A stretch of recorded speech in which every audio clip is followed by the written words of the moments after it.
안녕하세요. 전자기력, 눈에 보이지 않지만 이걸로 뭔가를 움직이게 한다면, 과연 얼마나 큰 힘 또는 얼마만큼의 일을 할 수 있을까요? 오늘 저희는 청취자께서 공유해 주신 아주 흥미로운 블로그 게시글 하나를 통해서요. 바로 이 질문에 답하는 그 과정을 함께 좀 자세히 들여다보려고 합니다. 상황이 꽤 구체적이에요. 자, 자속 밀도 B가 0.5 웨버 퍼 제곱미터인 자기장이 있습니다. 그리고 그 안에 이 자기장 방향과 수직으로 딱 90도 각도로 20cm 길이의 도선이 놓여 있고요. 여기에 10A 전류가 흐르는데 이 도선이 자기력을 받아서 그 힘의 방향으로 50cm를 슥 이동했다면 과연 이 도선이 한 1, W, 이게 몇 줄일까 하는 문제입니다. 계산 자체는 뭐 간단해 보일 수도 있는데요. 그 안에 숨어있는 원리나 또 자칫하면 빠지기 쉬운 함정들이 좀 있습니다. 그래서 이번 탐구는요, 단순히 답을 찾는 걸 넘어서서 이 계산 과정에 담긴 어떤 물리학적 원리, 특히 전자기학이란 역학이 어떻게 연결되는지 그걸 좀 명확하게 이해하는 데 목표를 두고 있습니다. 왜 이 공식을 쓰고 단위 변화는 왜 꼭 해야 하는지, 또 각도가 결과에 어떤 영향을 주는지 이런 것들을 하나하나 좀 짚어보면서 최종 답인 0.5줄에 어떻게 도달하는지 그 여정을 함께 가보시죠. 네, 아주 좋은 문제입니다. 사실 눈에 보이지 않는 자기장, 또 전류 이런 개념들이 어떻게 실제적인 움직임 그리고 에너지로 변환되는지를 아주 구체적인 숫자로 보여주거든요. 그 이론 물리학의 기본 법칙 있잖아요. F는 BIL 사인 세타. 이게 어떻게 실제 전기 응용 상황에서 필요한 계산, 그러니까 W는 FD로 자연스럽게 이어지는지 그 과정을 단계별로 살펴보는 건 정말 의미가 깊습니다. 뭐랄까, 이론하고 실제 사이에 다리를 놓는 작업 같다고 할까요? 좋습니다. 그럼 가장 먼저 왜 전류가 흐르는 도선이 자기장 속에서 힘을 받는 걸까요? 여기서부터 시작해야 할 것 같은데요. 자료에도 나와 있는 그 핵심 공식, F는 BIL 사인 세타. 이게 그 힘을 계산하는 열쇠겠죠? 네, 맞습니다. 가장 핵심 원리는 그거예요. 전류, 그러니까 움직이는 전하 자체가 자기장을 만들어내거든요. 근데 이 전하들이 외부 자기장 속을 이렇게 지나가게 되면 두 자기장, 그러니까 전류가 만든 자기장이랑 원래 있던 외부 자기장이 서로 상호작용을 하면서 힘이 생기는 겁니다. 이걸 우리가 보통 전자기력, 좀 더 넓게 보면 로렌츠 힘의 일부라고 부르는데요. 도선 전체가 받는 그 알짜 힘을 계산하는 공식이 바로 F는 BIL 사인 세타입니다. 여기서 각 문자가 뭘 의미하는지 이걸 좀 정확히 짚고 넘어가야겠죠? 우선 B, 이건 외부 자기장의 세기, 다시 말해 자속 밀도를 나타냅니다. 단위는 보통 웨버 퍼 제곱미터, WBM 제곱 이걸 쓰거나 아니면 테슬라를 쓰고요. 이게 뭐냐면 자기장이 얼마나 촘촘하게 그리고 강하게 형성되어 있나 그걸 나타내는 값이라고 생각하시면 좀 쉴 거예요. 자석 주변에 보면 쇠붙이가 더 강하게 달라붙는 곳 있잖아요. 그런 데가 바로 이 B값이 크다고 할 수 있죠. 문제에서는 0.5 웨버 퍼 제곱미터로 주어졌습니다. 그 다음 I는 도선에 흐르는 전류의 세계입니다. 단위는 암페어를 사용하고요. 문제에서는 10암페어라고 딱 나와 있죠. 다음 L, 이게 자기장 안에 놓여있는 도선의 길이에요. 여기서 정말 중요한 점이 있는데 단위를 반드시 미터로 써야 한다는 겁니다. 문제에서는 20센스로 주어졌으니까 변환이 좀 필요하겠죠. 이 길이는 자기장의 영향을 직접 받는 그 부분의 길이를 말하는 거고요. 마지막으로 사인 세타에서 세타, 이건 자기장의 방향, B하고 전류가 흐르는 도선의 방향, I 또는 L로 볼 수 있겠죠? 그 사이의 각도를 나타냅니다. 이 각도에 따라서 힘의 크기가 결정적으로 달라지게 돼요. 아, 그렇군요. 다른 값들은 뭐 비교적 명확한데 역시 L, 그 도선 길이를 미터로 변환해야 한다는 점이 좀 눈에 띄네요. 자료에서도 20cm를 0.2m로 바꿨는데 이게 그렇게 중요한 건가요? 그냥 센티미터로 계산하면 안 되나요? 왜 필수적이라고까지 하시는 건지 궁금한데요. 그거 아주 중요한 질문입니다. 물리학 계산, 특히 이렇게 단위들이 막 섞여 있는 공식을 다룰 때는요. 단위의 일관성이 결과의 정확성을 완전히 좌우합니다. 우리가 보통 쓰는 국제 표준 단위계, SI 단위계라고 하죠. 거기서 힘 F의 단위는 뉴턴인데 1뉴턴은 1kg 미터/세크 제곱으로 정의되거든요. 그리고 자속 밀도 B의 단위인 테슬라, 이게 NA 미터와 같아요. 즉, B의 정의 자체에 이미 미터와 암페어가 들어가 있다는 거죠. 따라서 공식 F는 BIL 사인 세타에서 B의 테슬라 단위를 쓰고 I의 암페어 단위를 쓴다면 L는 반드시 미터 단위를 써야만 최종 결과가 올바른 뉴턴 단위로 딱 떨어지게 됩니다. 만약에 20cm를 그냥 20으로 넣고 계산한다. 그러면 단위가 막 뒤죽박죽 엉켜서 전혀 다른 값, 아예 의미 없는 숫자가 나오게 되는 거죠. 20cm는 0.2m로 변환하는 게 필수입니다. 이건 그냥 계산 규칙이 아니라 그 물리량들 사이의 관계를 올바르게 나타내기 위한 약속 같은 거예요. 실제로 전기 설계를 하거나 실험 데이터를 분석할 때 이 단위 변환 실수는 정말 치명적인 오류로 이어질 수도 있습니다. 단위 하나를 잘못 쓰는 게 그렇게 큰 차이를 만들 수 있다니. 정말 그냥 숫자만 넣는 게 아니라 각 단위가 뭘 의미하는지까지 생각을 해야 되는군요. 알겠습니다. 20cm는 0.2m로 확실히 기억하겠습니다. 다음은 각도 세타인데요. 문제에서 도선이 자기장과 직각으로 놓여 있다고 했어요. 이게 바로 세타 이꼴 90도 이걸 의미하고, 그래서 사인 90도 이꼴 1 이걸 사용한 거죠. 이 90도라는 각도가 힘의 크기에서 왜 특별한 의미를 갖는 건가요? 네, 이 부분이 또 아주 흥미로운 지점입니다. F는 BIR 사인 세타 공식을 가만히 보면요. 힘의 크기는 사인 세타 값에 정비례하잖아요. 그런데 삼각함수 사인 세타는 세타가 0도일 때는 0이고 90도일 때 최대값인 1, 그리고 180도가 되면 다시 0이 됩니다. 이게 무슨 말이냐면 도선에 흐르는 전류의 방향이 자기장의 방향하고 나란하다면, 그러니까 세타가 0도거나 180도면 사인 세타가 0이 되니까 도선은 아무런 힘도 못 받는다는 뜻이에요.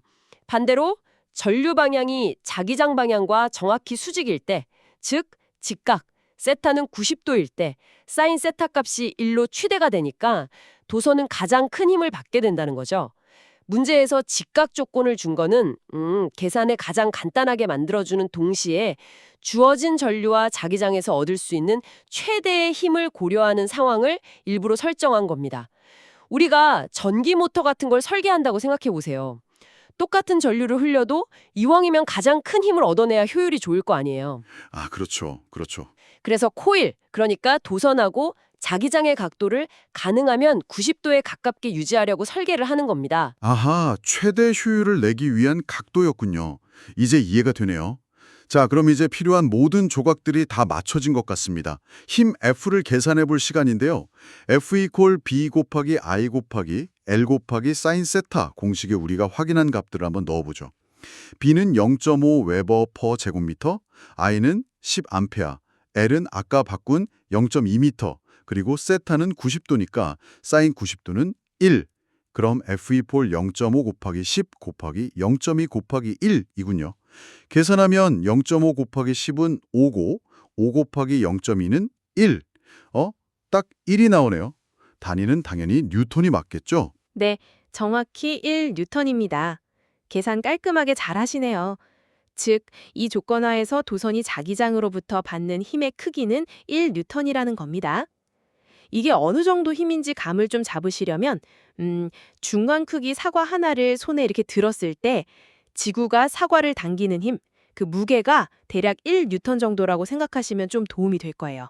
사과 하나 무게 정도라 생각보다는 작을 수도 있지만 이게 계속 작용하면 또 의미가 있겠네요. 자, 힘 F 이퀄 1뉴턴을 구했으니까 이제 문제의 최종 목표인 한일, 워크, 이걸 계산해야 합니다. 도선이 이 힘을 받아서 50cm를 움직였다고 했으니까요. 힘이 작용해서 이동했으니 일이 발생한 게 맞죠? 자료에서도 1W 계산 공식으로 W 이퀄 F 곱하기 D 이걸 사용하고 있고요. 네, 맞습니다. 물리학에서 일이라는 건 단순히 힘만 가한다고 정의되는 게 아니고요. 힘을 가해서 그 힘의 방향으로 물체가 실제로 이동했을 때 정의되는 물리량입니다. 뭐랄까, 에너지가 한 형태에서 다른 형태로 전달되거나 변환되는 그 양을 나타내는 아주 중요한 개념이죠. 공식 W는 F 곱하기 D에서 F는 물체에 작용한 힘, 여기서는 방금 우리가 계산한 자기력 1N이고요. D는 그 힘의 방향으로 물체가 이동한 거리를 의미합니다. 이 문제에서는 자기력이 도선을 움직이는 원동력이 되니까 그 자기력의 방향으로 50cm 이동했다고 보면 딱 맞습니다. 아, 여기서 또 단위가 나오네요. 이동거리 D가 50cm로 주어졌습니다. 이것도 그럼 미터로 바꿔야 하는 거죠. 아까 길이 L 미터로 바꿨던 거랑 같은 이유일 것 같은데요. 1의 단위인 줄이랑 관련이 있겠죠, 분명히. 자료에서도 역시 0.5m로 변환해서 쓰고 있네요. 네, 맞습니다. 눈치가 정말 빠르시네요. 앞에서 길이 L을 미터로 변환해야 했던 것과 정확히 같은 논리입니다. 1의 표준 단위는 줄 J인데요. 1줄은 1N의 힘으로 물체를 그 힘의 방향으로 1m 이동시켰을 때 한 일의 양으로 정의됩니다. 즉, 1J는 1N 곱하기 m, nm이에요. 따라서 1W를 줄 단위로 올바르게 계산하려면 힘 F는 뉴턴 단위로 그리고 거리 D는 미터 단위로 통일해서 사용해야 합니다. 센티미터를 그대로 쓰면 역시 단위가 안 맞아서 엉뚱한 결과가 나오게 되죠. 50cm는 0.5m로 변환하는 것이 필수입니다. 이 계산 과정 전체에 걸쳐서 단위의 일관성을 유지하는 것, 이게 정말 물리학 계산의 기본 중의 기본이라고 할 수 있습니다. 좋습니다. 단위 변환의 진유성 정말 다시 한번 확인하게 되네요. 이제 정말 마지막 계산입니다. 1W는 힘 F 곱하기 거리 T. 우리가 구한 값들을 대입하면 W는 1N 곱하기 0.5m. 계산하면 이건 아주 간단하죠. 0.5가 나옵니다. 단위는 당연히 줄이겠죠. 이것이 바로 자료에서 제시한 최종답 0.5J입니다. 와. 네, 정확하게 0.5주입니다. 모든 단계를 이렇게 논리적으로 차근차근 따라오니까 명확한 답에 도달했죠. 여기서 제가 정말 강조하고 싶은 점은요. 이 0.5줄이라는 값이 그냥 단순한 숫자 계산의 결과가 아니라는 거예요.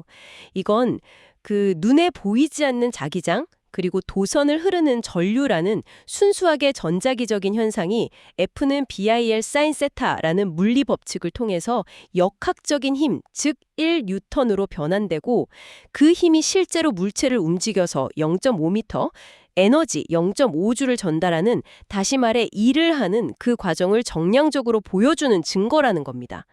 이론하고 실제 계산이 이렇게 딱 맞물려 돌아가면서 어떻게 전자기력이 기계적인 에너지로 변환될 수 있는지를 아주 명확하게 보여주는 예시인 셈이죠. 전기 모터가 돌아가는 근본 원리가 바로 여기에 담겨 있는 겁니다. 와, 그렇게 들으니까 0.5줄이라는 숫자가 정말 새롭게 보이네요. 그냥 공식을 적용하고 계산하는 걸 넘어서 그 과정 자체가 전자기 에너지가 기계적 에너지로 변환되는 그 원리를 보여준다는 말씀이시군요. 그럼 청취자분께서 이 계산 과정을 통해서 꼭 기억해가면 좋을 점은 뭘까요? 역시 그 단위의 중요성일까요? 물론 단위의 중요성은 아무리 강조해도 지나치지 않죠. 네, 주어진 값을 확인하고 SI 단위계에 맞춰서 변환하는 습관. 이거는 물리학이나 공학 문제를 풀 때 실수를 줄이는 가장 확실한 방법 중 하나입니다. 하지만 좀 더 나아가서는요. FBIL 사인 세타라든지 W는 F 곱하기 D 같은 이런 기본 공식들이 그냥 단순 암기 대상이 아니라 실제 물리 현상을 설명하고 또 예측하는 아주 강력한 도구라는 점, 이걸 이해하는 것이 중요합니다. 이 문제 하나를 푸는 과정을 통해서 전자기학의 원리, 즉 힘이 어떻게 발생하는가 하는 것과 역학의 원리, 일이란 무엇인가 하는 것이 어떻게 자연스럽게 연결되고 또 통합적으로 적용되는지 경험하신 것, 이게 아마 큰 수확일 것입니다. 이론이 현실 세계의 문제를 어떻게 풀어내는지를 보여주는 아주 좋은 사례죠. 네, 오늘 저희는 청취자분이 공유해 주신 자료를 바탕으로 자기장 속에서 전류가 흐르는 도선이 한 일을 계산하는 그 여정을 함께 했습니다. 먼저 자기력 공식 F는 BIL 사인 세타를 통해 힘을 계산했죠.